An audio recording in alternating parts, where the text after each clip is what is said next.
Catus Maximus here. This actually isn't clickbait. This is the last great Porter Cable worm drive belt sander. The little 371 2.5 inch by 14 inch. And a true bronze gear oil-filled worm drive with a secondary belt reduction. On their larger sanders like the 3x24s, it's actually a chain. But on the small one, it's a belt. But nonetheless, actually built pretty well. Although about every time you turn it on, you have to adjust the tracking. You may even want to put an additional spring in there in the tracking knob just to kind of keep it from wanting to creep on you. But only a 5 amp motor, 600 watts. The biggest drawback was that these are known for getting really hot and overheating. You have to go relatively easy on them. They do better if you have have a vacuum cleaner hose. I'll have to dig up or try to find a suction attachment here. But that suction attachment kind of helps pull air around the aluminum gearbox. It is an all aluminum gearbox with then 2 plastic halves sandwiched over it. And the vacuum cleaner actually helps pull more air through past the whole aluminum housing, helping cool the tool. Otherwise, there's just very few options made. They actually introduced this, I think, in mid to late 2000s, and they made them for a good 15 years, I think, or near that. I think around the time of the pandemic or just afterwards is when they stopped producing them. So they've made them for a long time. Now they are discontinued, and because there's just so few options in compact belt sanders, potentially one-handed, their prices are going way up. Removable front handle, and that's just the deal. You can palm this or grip it with one hand. It's just a simple little belt sander. Belts are actually reasonably cheap. They are these cute little sanding belts. There are other mini belt sanders. Bosch has a profile belt sander that's really short. It's like a 1.5 inch by 10 or something, but it also has its issues with burning up. There's also a power tool company called Proxxon, which kind of makes really premium, small, compact tools for model making and that kind of stuff. Architects, that type of thing. They also had a mini belt sander. So there's just very few options, and so that's really played into this. I did end up with this from a garage sale, so I'm pretty happy about that. Seems to have a decent amount of use and isn't burned up. It was an older couple, and seems like this person, when they bought it, and we can even show that here, I gave them a long, they had it more than 10 years, so it was more than a 10-year-old tool, and they just weren't going to do more projects with it. So it's easier for me to pull this off so we can see that. So this one is a 2011 unit. We know it's an early unit, 5 amps, 1100 feet per minute, and there were only two types, and this happens to be a type 2, so whatever updates they did was fairly early on. In power tools, at least, many manufacturers, they'll have these type numbers on them, and it's kind of like software versions, so if there's some kind of change or update, they'll change the type. So indeed, it is a sealed worm drive gearbox in here, and then they have to have this little transfer belt, which you can still get these belts. I think they're around $20.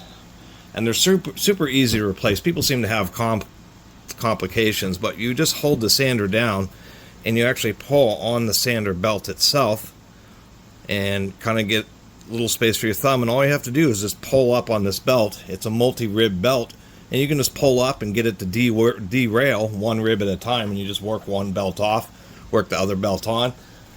This seems like it had been replaced. That's a second complaint. I mean, this belt looks nearly new inside here. Is one that the motor, they just didn't put a good enough fan in here.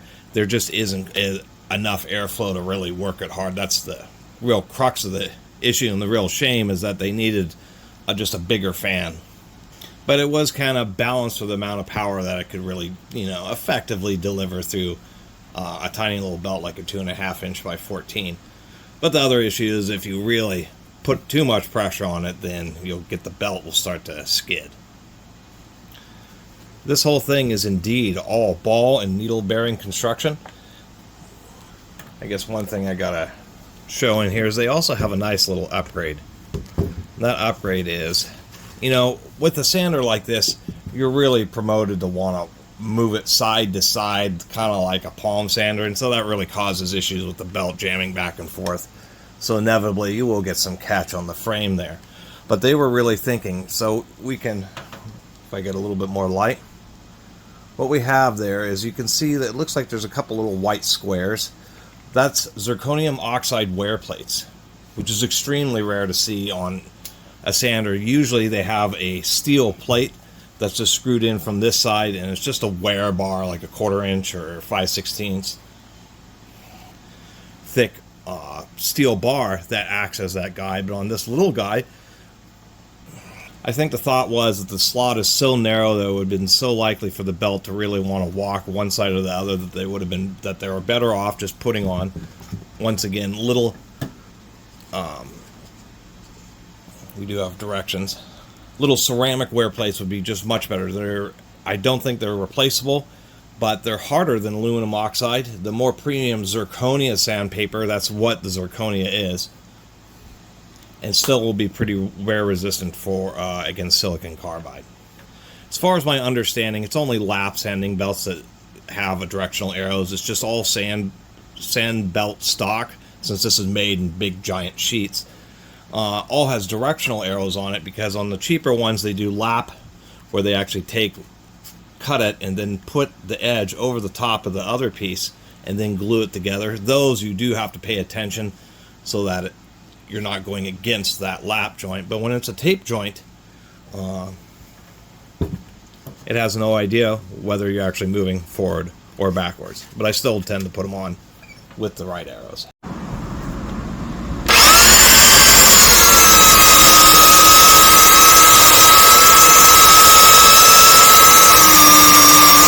See that?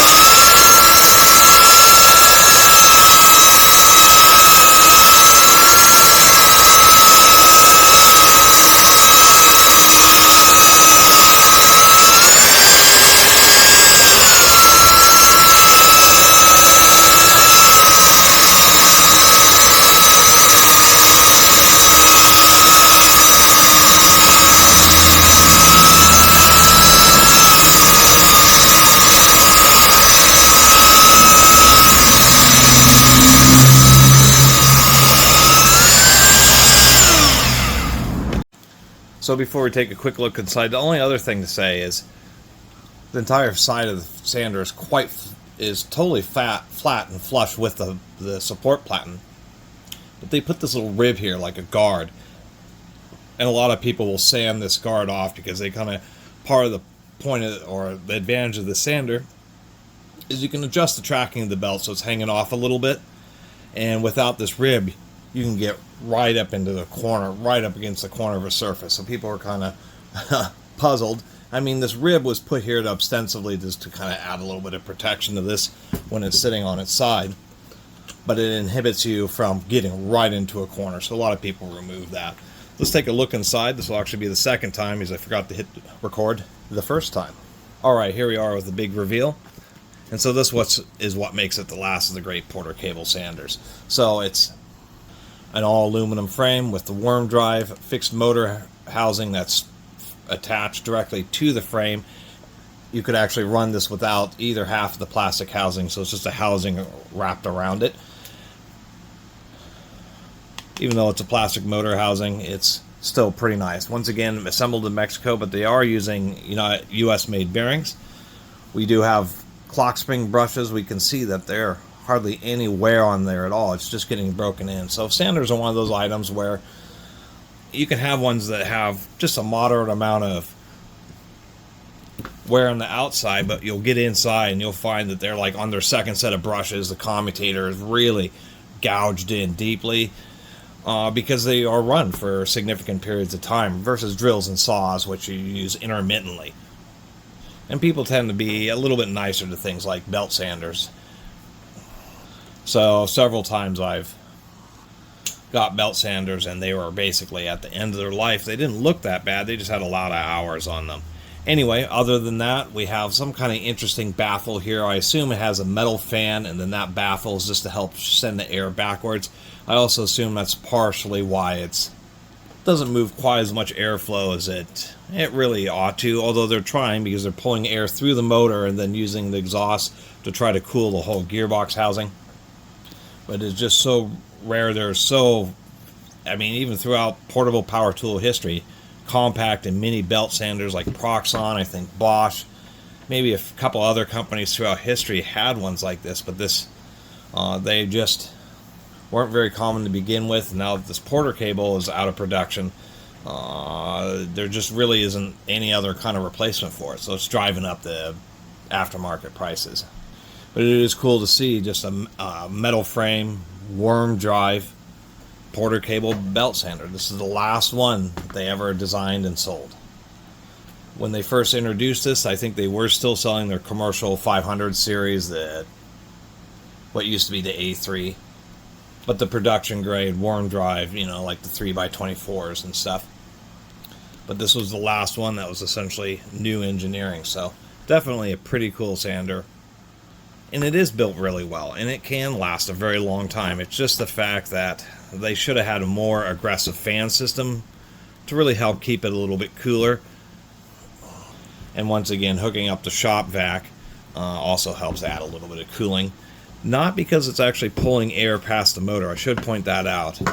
It is blocked off and sealed. So when you hook up the vacuum, it's just pulling air from the belt. It's just the fact that it is getting some more airflow around this area of the aluminum. Just helps cool the housing a little bit more. And so that's my review all about the Porter Cable 371. It is one of Porter Cable's little famous tools, and probably the last. I mean, them stopping production on this really was a disappointment, and arguably is one of the coolest little belt sanders that's out there. There's only a few other manufacturers, just, I don't want to say throughout histories, but there's just had not been a lot of options for small belt sanders. So this thing was super cool, being the worm drive system. I mean, nice and smooth and quiet. You just can't press real hard with the thing, otherwise you're going to burn up the motor. That's the biggest issue.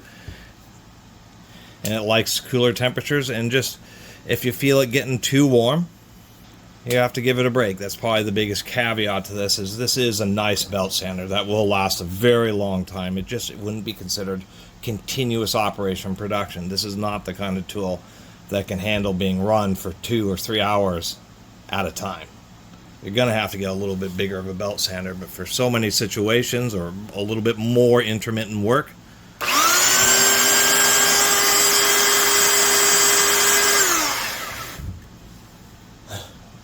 that's what happened to my little thing last time, is it got sucked up in the belt sander.